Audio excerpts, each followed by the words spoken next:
पाठ की शुरुआत करते हैं। शुचि पर्यावरणम। यहाँ जीवन बहुत कठिन हो गया है ना, और प्रकृति ही शरण है।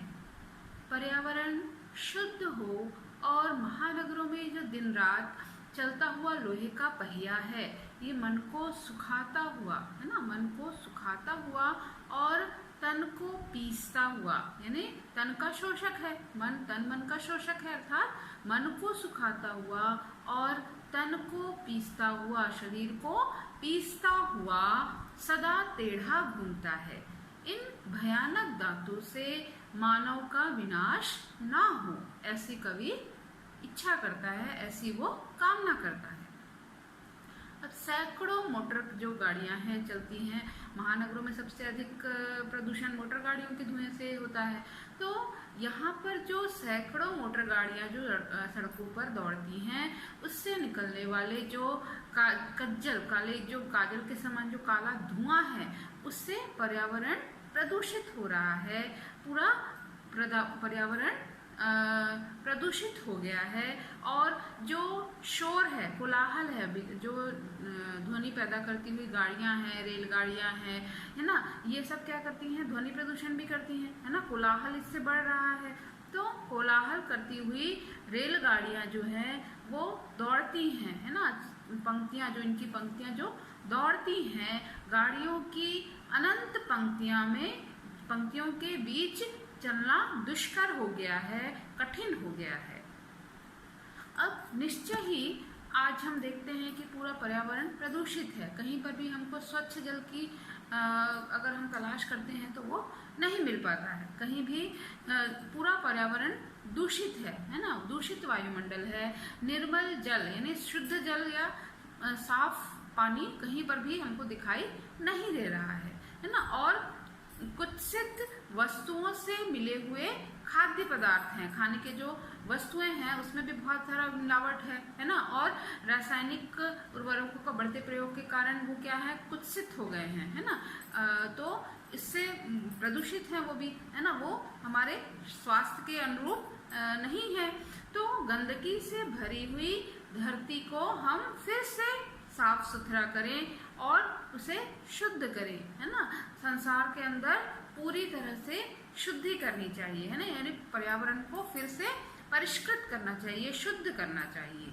हमारा जो नगर है ना, वो बहुत दूर कुछ समय के लिए, अब यहाँ पर कवि इच्छा और कह रहा है कि मुझे इस नगरीय जीवन से कहीं दूर लेकर जाओ, है ना।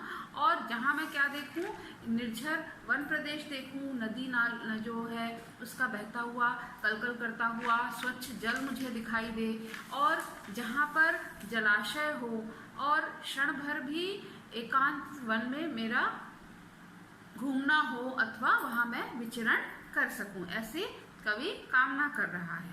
अब मेरे जो हरे भरे पेड़ों की और जो सुंदर लताओं की रमणीय माला चुनने योग्य है ना। हम प्रकृति में देखते हैं कितनी सुंदर फूलों की घाटियां हैं, वृक्ष समूह हैं, है ना। तो और उससे जो सुगंधित मंद मंद वायु प्रवाहित होती है ना। तो और वहाँ से जो हवा से चलाई गई फूलों की जो पंक्तियां, अब जो मंद मंद हवा अगर प्रवाहित होती है तो फूल जो है वो भी लदे हुए फूल जो है वृक्षों पर, पौधों पर, वो भी लहराते हुए से प्रतीत होते हैं। तो वो फूलों की पंक्ति भी वर्णीय है, अर्थात निवारण करने योग्य है ना।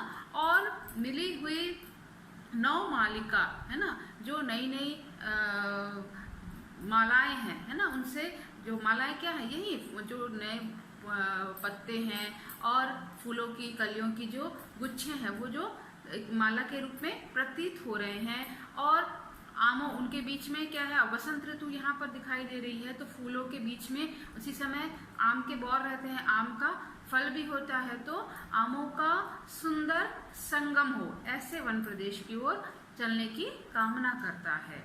अब फिर ये कह रहा है कवि, अरे भाई, पक्षियों के समूह की आवाज से गुंजित वन प्रदेश में चल, है ना। जहाँ पर यहाँ पर्यावरण में इतना प्रदूषण स्तर बढ़ गया है कि हमको आज नगरों के मध्य पक्षियों का जो गुंजन है या चहचहाहट है वो सुनने को नहीं मिलता है।